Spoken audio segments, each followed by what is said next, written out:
it's Emma from the Yankton Community Library, and today I'm going to review some books. The first book that I'm going to be reviewing is Carve the Mark by Veronica Roth. Carve the Mark is a dystopian sci-fi novel set in a universe where the main character has a power. And because of her power, many people fear her, and that's another reason why people abuse her for her power.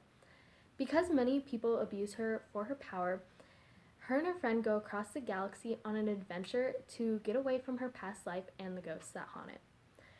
I really like this book because the main character is around my age and she chooses to make a better life for herself and get away from an abusive family.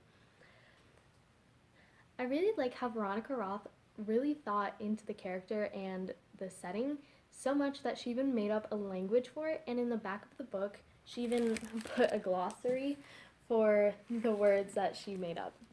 I also really like the character development that the characters go throughout this novel and how they find themselves and become better people. My second novel is Red Queen by Victoria Aveyard. Red Queen is also set in a dystopian world that is divided by blood. The silver-blooded people have powers, are nobility, and they're very wealthy and have old money. The red-blooded people have to work day in and day out. They're basically enslaved.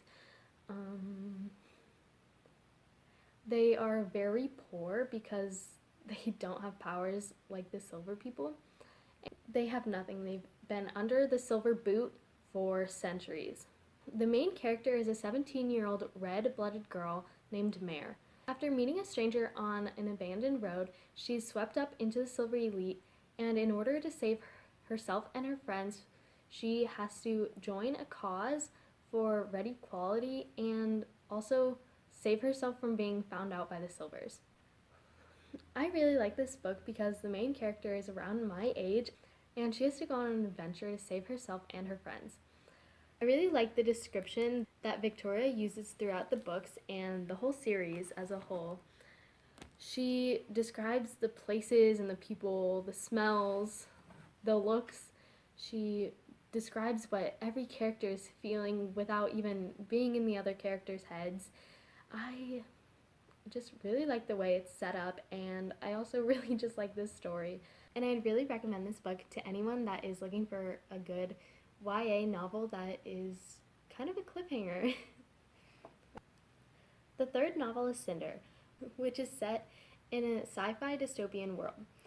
It is a retake on Cinderella. When the main character was a baby, she had an accident and she had to have mechanical parts added to her body, which ended up making her a cyborg. Now, cyborgs weren't really treated fair as other humans or as robots. In order to support herself and her family, she worked at a farmer's market fixing electronics. During this time, the plague terrorizes the world, and in order to get more money, her family sends her to do vaccine trials for the plague. And in doing this, she finds out that she's much more than what people realize. Her doctors find out that she's immune to the plague for some unknown reason, and they start doing more tests to find out what she is. I really like this novel once again because the main character is around my age. She has to overcome a bunch of hardships and discrimination.